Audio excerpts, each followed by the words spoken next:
자, 1월 미분양 가구 데이터가 나왔습니다. 7만 5천 가구가 넘었다. 건설업계 줄도산 공포. 자, 이런 기사들이 나오기 시작합니다. 자, 안양의 대단지 아파트 미분양. 여기에 분양가 10% 할인 들어갔고요. 베란다 확장, 시스템 에어컨 이런 거 그냥 달아주겠다. 이러면서 할인 분양을 하고 있어요. 그래도 분양이 안 됩니다. 분양이 안 되는 이유는 뭘까요? 금리가 높아서? 아니요. 비싸서. 그냥 비싸니까. 합리적인 가격으로 분양가를 낮추면 삽니다. 근데 비싸니까.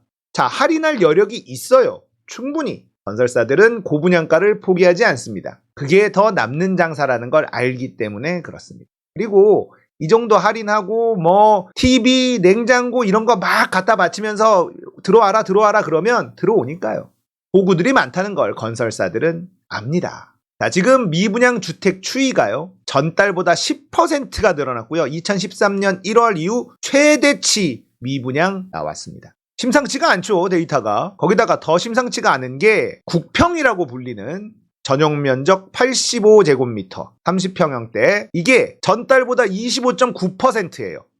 그러니까 작은 평수보다 이 85, 30평대가 많이 팔리는 평수란 말이죠. 근데 작은 평수는 66,433가구, 전달보다 8.8% 늘었어요. 여전히 작은 평수가 엄청나게 미분양이 많죠.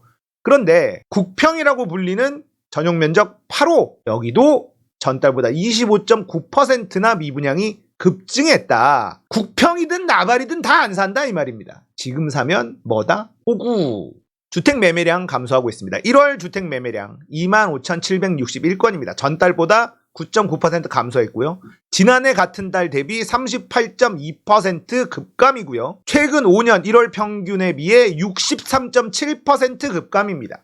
안 사요. 이런데도 사는 호구들이 있다? 있어요. 자, 전월세 거래 중에 월세 거래량 추이. 자, 최근 들어서 경제지가 무슨 얘기를 했었냐? 월세에서 전세 매매가 늘고 있다. 이런 기사가 마구 나온 적이 있어요. 제가 소개시켜드린 적이 있습니다. 자, 그런 기사가 왜 나왔느냐? 전세가 하락이 지금 매매가 하락을 견인하고 있기 때문에 전세가를 어떻게든 방어해야 된다. 그래서 경제지들이 전세 매매가 늘고 있다라는 약간의 튀는 데이터를 가지고 마치 대세인 것처럼 쓰는 겁니다. 그런데 전체 데이터를 보니까 월세 거래량이 역대 최대치예요. 연도별 1월 추이도 역대 최대치입니다. 자, 전세값을 날릴 수도 있다. 금리가 높다. 그러니까 전세 살 바에 월세 살자. 이런 생각이 더 늘어나고 있는 추세라는 겁니다. 자, 전세가 하락은 더 심해질 것이고 전세가 하락이 더 심해진다면 매매가 하락도 더 심해질 수밖에 없다. 이런 데이터를 봐야 돼요. 자, 그리고 제가 예금 금리가 5% 이상 되면 부동산 추세가 완전히 바뀐다. 이런 얘기를 해드린 적이 있습니다. 일단 공급 부족으로 아파트 값이 오르는 건 아니다라는 걸 이번 폭락장에 많은 국민들이 이제 알게 됐다라는 말씀도 드렸고, 자, 그렇다면은 이 많은 아파트 이걸 소화하려면요, 이 미분양분을 소화하려면 실거주자들로는 해결이 안 됩니다. 그렇다면 돈 많은 사람들이 아파트를 사줘야 되는데 각종 규제를 다 풀었어요. 그런데 만약에 예금 금리가 5%를 돌파하는 순간 돈 많은 사람들이 부동산에 안 뛰어듭니다. 예금에 넣어놓는 게 안정적인 수익을 낼 수 있기 때문에 그래요. 지금처럼 하락장에 돈 많은 사람들이 무엇하러 거기에다가 돈을 묶어놓겠습니까? 그렇기 때문에 금리를 억지로 누르는 거다. 어떻게든 가진 사람들의 돈이 부동산 쪽으로 흘러들어오게 만들기 위해서 억지로 누르는 거다. 부동산 살리려고 나라의 경제를 지금 박살내고 있는 중이다. 이런 말씀 제가 계속 드렸습니다. 오늘 환율 먼저 보겠습니다. 1,325원입니다. 지금. 자, 보시면 매번 아침에는 누릅니다. 무언가가 눌러요. 내려가는 듯 하다가 다시 올라갑니다. 못 누른다니까요. 여기에 또 달러를 쓰고 있는 거예요. 지금 달러가 내려갈 이유가 없습니다. 미국이 0.5% 기준금리 올린다는 게 거의 기정사실화되고 있는 상황에서 환율이 눌러지겠습니까? 누군가가 달러를 지금 강제로 누르는 짓을 하고 있는데 그래 봤자 소용이 없다는 거예요. 급격하게 오르는 거는 어느 정도 눌러주는 효과 말고는 없어요. 환율이 심상치 않은 속도로 올라가고 있습니다. 그리고 아직까지도 부동산에 미련이 있는 분들을 위해서 제가 몇 가지를 좀 소개시켜 드리자면 2023년 전국 아파트 입주 물량입니다. 30만 가구예요. 2023년부터 2025년 강남권에만 5만여 가구 입주 예정입니다. 이게 여러분들이 잘 감이 안 잡히실 거예요. 여러분들 그 헬리오시티 있죠? 잠실 헬리오시티? 거기가 9,500세대였습니다. 거기 입주 들어갈 때 그 동네가 박살이 났었습니다. 전세가 하락에 역전세에 헐값에 헬리오시티 막 월세 전세 난리도 아니었습니다. 9,500세대 입주 시작하는데 말이죠. 자, 그런데 둔촌주공이 15,000세대입니다. 9,500세대가 그 난리 났는데 둔촌주공 입주 시작하면 어떻게 될까요? 난리 납니다. 2023년에 전국에 30만 가구 30만 2075가구가 입주 물량이에요. 2023년에만. 그리고 2025년까지 합치면요. 80만 가구입니다. 자, 80만 가구가 향후 2년 안에 입주가 예정돼 있어요. 어떻게 될까요?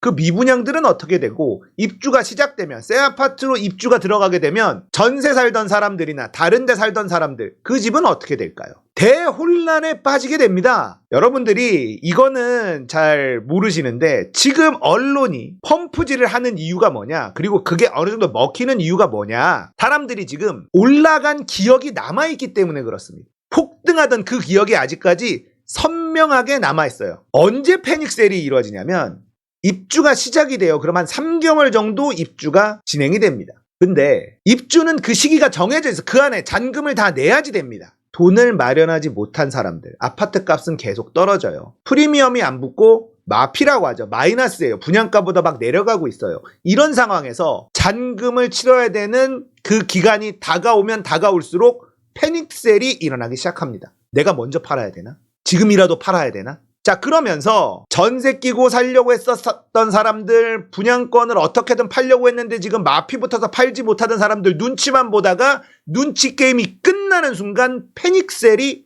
펼쳐지게 되는데요. 그때는 대책이 없어요. 그런데 2023년에만 30만 가구가 입주 물량이에요. 여기에서 패닉셀이 무조건 발생합니다. 2024년도 입주도 만만치가 않고요. 2025년까지도 만만치가 않습니다. 이렇게 80만 가구의 입주 물량이 대기하고 있는 상황에서 지금 부동산을 들어간다. 이건 진짜 바보짓입니다. 거기다가 환율 올라가고 있죠. 미국과의 기준금리 차이 더 벌어질 수밖에 없죠. 자, 그렇게 되면 물가 상승은 정해진 수순이죠. 경기가 박살이 나는데 부동산이 무슨 수로 살아남을 수가 있습니까? 그리고 미국의 기준금리가 0.5 지금 올라간다는 게 대세인데 대한민국 기준금리 버틸 수가 있을까요? 지금 윤석열이 하는 짓이 인위적으로 강제로 뭔가를 억지로 하고 있기 때문에 이건 결국은 그 반작용이 더 크게 나올 수밖에 없습니다. 미국 금리는 지금 6.5%까지 가야 되는 것 아니냐라는 연구 결과까지 발표가 됐어요. 이 상황에서 부동산에 투자하는 건 진짜 바보짓입니다. 자, 이제 이런 기사도 나오고 있습니다. 이럴 바엔 차라리 집 팔겠다. 급매 내놓는 강남 집주인들, 한국경제에서 웬일로 유호상 기자, 이런 것들은 그 대신에 메인에 걸리진 않습니다. 검색해야 나오는 기사들이에요. 절대 메인에 이런 기사는 걸리지 않습니다. 역전세난에 강남권 집주인의 시름이 깊어지고 있다. 전셋값 하락 거래가 이어지면서 대출을 받아 전세보증금을 돌려주는 집주인까지 나오고 있다.